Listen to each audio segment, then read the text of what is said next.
5 wins, 9 races, 105 points clear of the field.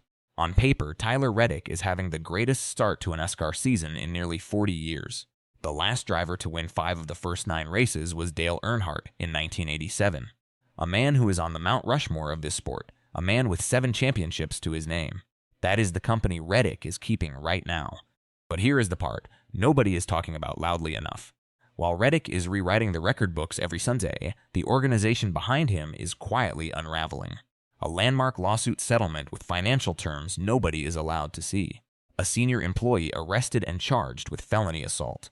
A fanbase war so loud it is drowning out the championship conversation. And a driver who has never once, not a single time, said publicly that he plans to stay at 23XI Racing long term. The wins are real, the records are real, but so is everything happening in the shadows around them. This is not just the story of a hot streak. This is the story of a team sitting at the top of NASCAR while the ground beneath them may be starting to crack. And the question nobody in the garage wants to answer out loud: how long before Tyler Reddick decides the wins aren't worth the chaos? Let's start with the facts on track, because what Tyler Reddick has built through the first 9 races of 2026 deserves to be stated clearly before anything else is layered on top of it. Win 1, the Daytona 500, the biggest race in NASCAR, the one every driver builds their entire career around. Reddick opened the year by taking it. Win 2, Atlanta. Back-to-back to start the season, putting the field on immediate notice. Win 3, Coda. With that victory, Reddick became the first driver in NASCAR history to win the opening 3 races of a Cup Series season. Not Richard Petty, not Dale Earnhardt, not Jeff Gordon. Nobody had ever done that before in the entire history of this sport. Win 4, Darlington. This one stands completely apart from the rest because of what happened during the race itself. His car lost its cooling system entirely in brutal heat conditions, required a battery change, and dealt with a failing alternator, and he still crossed the finish line 6 full seconds ahead of Brad Keselowski. A 6-second gap in modern NASCAR is almost unheard of. That is not a lucky result. That is a driver and a team operating at a level the rest of the field simply could not match, even with every mechanical disadvantage working against them. Win 5, Kansas. Reddick tracked down Denny Hamlin during the final green flag run, scraped the wall, lost his lead, then regrouped when a late caution brought out overtime. In the 2-lap dash to the finish, he went to the low lane and dispatched Kyle Larson, the reigning series champion, on the final lap to take the checkered flag. Michael Jordan, watching from pit road, said it best: he is on a heater for sure, and all you can do is just let him go. Get out of his way. The statistical comparison to Earnhardt's 1987 pace is staggering when placed side by side. Through 9 races that year, Earnhardt had 6 wins, 8 top 5s, and was leading 48.3% of all laps run. Reddick, through 9 races in 2026, has 5 wins, 6 top 5s, 0 DNFs, and has finished on the lead lap every single time. The laps-led number does not compare. Earnhardt was in a different era of total dominance, but the win total and the consistency surrounding it absolutely does. Fox Sports analyst Kevin Harvick broke down how this run became possible after watching the Darlington performance. You can't beat fast cars, and Tyler Reddick has stepped up to be able to deliver on those fast cars. Now, the confidence this team has, you see it in the situations when they're overcoming things like they did this weekend. Confidence and speed are hard to beat.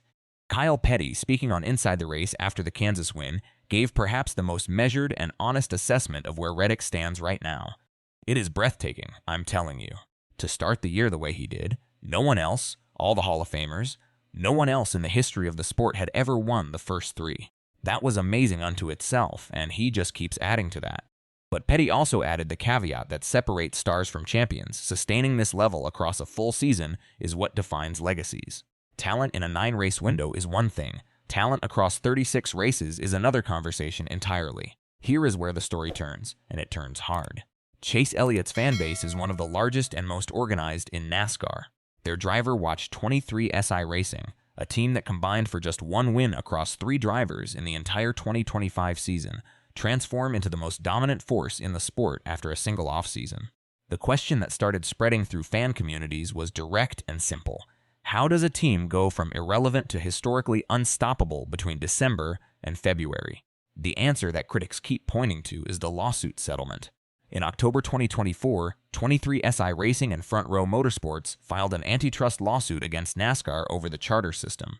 The core grievances were significant. The revenue split was considered economically unviable. There were no permanent charters guaranteeing long-term team stability, and the teams had no meaningful voice in the governance of the sport. It was a brutal public 9-day legal battle that exposed internal NASCAR communications, revealed damaging text messages between NASCAR executives, and put the entire business structure of the sport on trial in a federal courtroom. During 2025, 23SI raced without charters for much of the season, reduced prize money, zero organizational stability, genuine uncertainty about whether the team would even exist in 2026. The entire operation ran under a cloud that season, and the results showed it. Bubba Wallace won the Brickyard 400, a genuine celebrated victory, but it was the team's only checkered flag all year. Tyler Reddick went completely winless, a shocking outcome for a driver who had won the regular season championship the year prior. Then in December 2025, a settlement was reached. The joint statement confirmed permanent evergreen charters, a seat at the governance table, and a financial payout. The exact financial terms were kept entirely confidential and have not been released. That confidentiality is precisely what fueled the debate. Chase Elliott fans and vocal critics began asking publicly whether 23XI received something beyond structural benefits in that settlement, whether there was a competitive advantage embedded somewhere in that agreement that no one was discussing openly. As one widely shared observation put it online, even if 23XI is completely clean, NASCAR now has a credibility challenge on its hands because of how the timing appears. To be stated clearly, no evidence of any preferential competitive treatment has been confirmed. None. But the sequence: one winless season, one lawsuit, one settlement, one historically dominant start to the following season, created a narrative that spread rapidly and has not stopped spreading. Reddick addressed the noise directly at a Talladega media session before the Jack Links 500. His response was composed and professional. "It is weird to be in this spot. There's certainly a lot of noise out there, a lot of speculations, but for me, it's easy to not get caught up in it, because we know what we're doing, we know how we're doing it when we've been successful with it," he added. "I remember how I felt all of last year.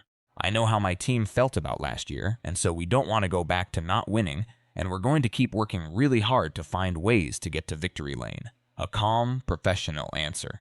But on the internet, a calm and confident answer from the driver of the most dominant car on the grid reads differently than intended. To critics, "We know what we're doing" only added more fuel to an already burning debate. Then Bubba Wallace appeared on Steve Lettartzi's show and said, "The conversations we had with leadership and just getting the preseason meetings kicked off just kind of lit a fire." The phrase "lit a fire" became instant ammunition online, with fans dissecting what exactly those preseason leadership conversations involved and what changed so dramatically between 2025 and 2026. Kevin Harvick offered the most straightforward, non-conspiratorial explanation. "I think that 23SI just has less going on this year. They're still a pretty young team. I think that when you have that stability of everything that's going on, Toyota has the best car right now." The argument from inside the sport is clear. The settlement removed the legal distraction, the organizational chaos evaporated, and a young, talented team was finally able to simply focus on racing. One Reddit user laid out the logic plainly. Permanent charters equal investment confidence. Investment confidence equals better resources. Better resources equal faster cars. They pointed to Trackhouse Racing's corresponding performance dip in 2026, after a key investor stepped back, as the mirror image example of the same principle working in reverse. Inside the 23SI garage, there is another story running parallel to Reddick's dominance, and it is one that deserves more attention than it has received. Bubba Wallace marked his 300th Cup Series start at Kansas Speedway, his 187th race with 23SI Racing. It was a genuine milestone for a driver who has carried enormous weight throughout his career. As the first full-time black driver in NASCAR since Wendell Scott in the 1970s. His career numbers show 3 wins, 28 top 5s, and 64 top 10s. In 2025, he was the team's only winner. In 2026, he is running solidly, 1 top 5, 5 top 10s, sitting 7th in the standings. But the Reddick spotlight has made even a strong season feel invisible. Wallace spoke honestly about the dynamic when talking with Steve Lettartzi. "Incredible to see how we come off last year. Obviously, just the Brickyard 400, not downplaying that at all, but Reddick went winless. And then all of a sudden, it's like, who lit a fire under his ass? I think he took going winless to heart. I did it for 3 years, and it's just hard," he added with characteristic directness. "I've had no, man, why him? None of that. It's just like, man, when is it our turn? It's not a woe is me thing. It is understanding how tough this sport is, and when you're on it, you're on it. And we're close, man. Denny Hamlin has publicly praised the transformation Wallace has undergone in recent years. Bubba's turnaround over the last few years has just been, I can't believe it, truthfully. The maturity he has shown. He's been the lead car at 23XI, really the entire year. Fatherhood, his son arrived recently, followed by daughter Cameron Jade, born just a month ago, has been widely credited as a stabilizing force in Wallace's life and approach. The wins will come. The trajectory is pointed in the right direction. But right now, Reddick is consuming every conversation, and Wallace's genuinely strong season is being swallowed whole by his teammates' historic one. On May 23, 2026, hours before the Coca-Cola 600 at Charlotte Motor Speedway, an incident occurred that had nothing to do with racing and everything to do with the stability of 23SI Racing as an organization. Ivana Howell, 35, a senior account manager for 23XI Racing, allegedly struck a 77-year-old man with a golf cart at the track. Court documents show that Cabarrus County Judge Matthew Black found probable cause that Howell unlawfully, willfully, and feloniously did assault Dennis Manchester with golf cart used to assault the victim deadly weapon, inflicting serious injury. She was charged with felony, assault with a deadly weapon, inflicting serious injury, released on a $125,000 bond, and has a court date scheduled for June 16.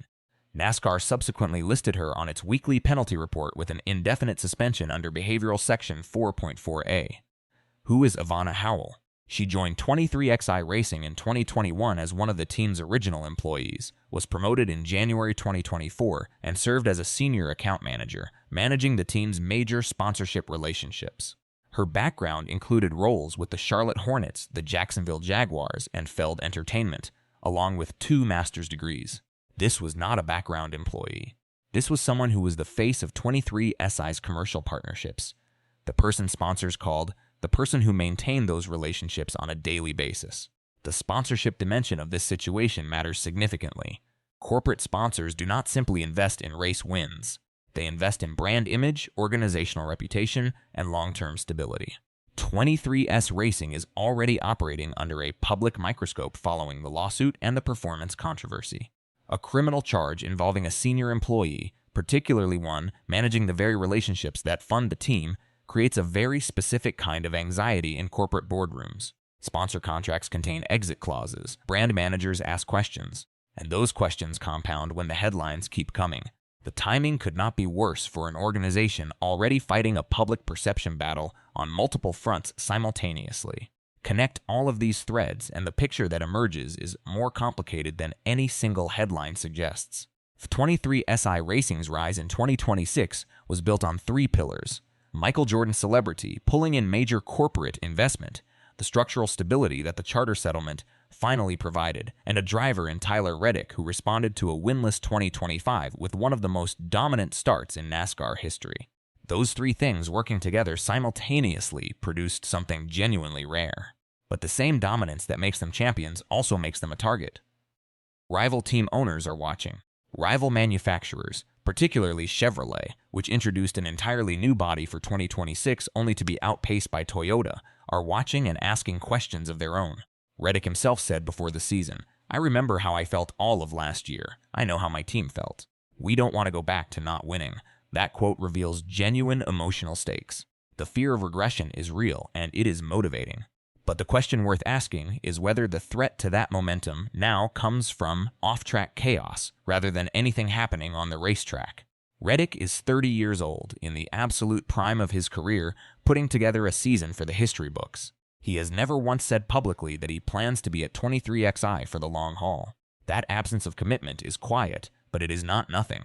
Hendrick Motorsports is one of the most stable, clean image operations in all of NASCAR, 15 championships. Elite resources, a garage culture built over 4 decades. If 23XI's sponsor base begins showing instability, if the conspiracy headlines continue drowning out the championship narrative, if the June 16 court date generates further damaging coverage, the calculus around Reddick's future at this team becomes more complicated than his lap times would ever suggest. The Jimmy Johnson parallel is worth considering carefully. Johnson dominated NASCAR for years and faced accusations of cheating throughout his dynasty. His legacy ultimately survived, but the noise never fully stopped, even after the dominance ended. Reddick is walking into a version of that same dynamic earlier in his career than most drivers ever face it. 5 wins, historic numbers, a team the garage is suspicious of, and a fan base war that is only getting louder.